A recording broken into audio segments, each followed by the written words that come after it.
కాంగ్రెస్ పార్టీలో కట్టె కోలాటం అప్పుడే తయారైందులో పెద్ద మనిషి మరి ముఖ్యమంత్రి రేవంత్ రెడ్డి ఓ తిరిగా మాట్లాడుతుంటే మునుగోడు ఎమ్మెల్యే శిలకోమటిరెడ్డి పటేల్ ఇంకో తిరిగా మాట్లాడుతుండట వాళ్ళకి. మరి ఆయన ఏమంటుండు ఈయన ఏమంటుండు అసలు ఊళ్ళో జరుగుతున్న కథ ఏందో ఇందాం పారి. కాంగ్రెస్ వల్ల ఏ వారం కొనేది కొయ్య కూర తినేది చెంచల కూర అన్నట్టుగానే మాట్లాడుకొస్తున్నారుగా అని అన్యానం చల్లకుండా ఇది ఎక్కడి రాశాంగం రో దేవుడా.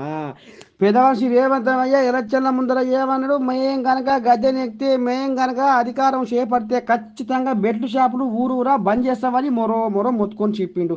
కానీ ఇప్పటికి ఏమైంది, ఇంకా రేపు బీర్లకు రేట్లు పెరగబోతున్నాయట. అడుగడుగున బెడ్లు షాపులు. ఇక ఈ కథ ఇట్లా ఉంటే ఇక కోమటిరెడ్డి రాజగోపాల్ రెడ్డికి నీ దండం పెడితే ఇక సబ్ స్టేషన్ ఏదో ప్రారంభోత్సవానికి వస్తే ఇక ఒక్కరొకరు తాగే మాట్లాడుతున్నారట. పొద్దుగాల 5 గంటలకు 6 గంటలకే తాగి మాట్లాడుతున్నారట. ఇక ఇదేనా మీ వ్యవహారం, గిటనే ఉంటుందా మీ పద్ధతి అని వాళ్ళ మీదకి పోలీసు వాళ్ళ మీదకి గరం అవుతుండులా రాజగోపాల్ రెడ్డి.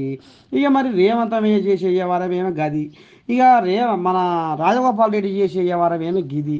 ఇక మరి ఎట్లయితుందో ఏం పోద్దో కానీ ఆ పెద్ద మనిషి ఏమో బెల్ట్ షాపులు బంద్ చేపిస్తలేడు, ఈయన మాత్రం బెల్ట్ షాపులు బంద్ కావాలని కోమటిరెడ్డి రాజగోపాల్ రెడ్డి మొత్తుకుంటుండులా. చూడాలా మరి ఇద్దరి మధ్యన ఈ పంచాయతీ ఎందాక పోతుందో ఎట్టెట్టవుతుందో చూద్దాం ముందు. నేను తాగొద్దని అంటలేను, మద్యపాన నిషేధం అంటలేను. బెల్ట్ షాపులు బంద్ చేయండి. ఉదయం 5 గంటలకు 6 గంటలకు 7 గంటలకు మొదలు పెడుతున్నారు. పొద్దున్నాక తాగి ఎన్నో కుటుంబాలు నాశనం అవుతున్నాయి. ఎంతోమంది పిల్లలు ఏడుస్తున్నారు, తల్లిదండ్రులు ఏడుస్తున్నారు, భార్యలు ఏడుస్తున్నారు. కొందరైతే పోయి డైరెక్ట్ కొడుతున్నారు, భార్యను కొడుతున్నారు, పిల్లల్ని కొడుతున్నారు, తల్లిదండ్రులను కొడుతున్నారు. మీకు అర్థం ఉండాలి, సోయి ఉండాలి చెప్తుండే ఎన్నిసార్లు. మేము ఇంత మంచి కార్యక్రమం చేస్తున్నాం, ఇక్కడ తాగి వచ్చి మాట్లాడుతున్నారు. ఇది ఎంత మంచి కార్యక్రమం, ఇది రైతుల కోసం, ఇండ్ల కోసం, పేదల కోసం ఇంత పెద్ద ప్రోగ్రాం 2 నెలలు ఎంబడి చేపించాను నేను ఫోన్ చేసి.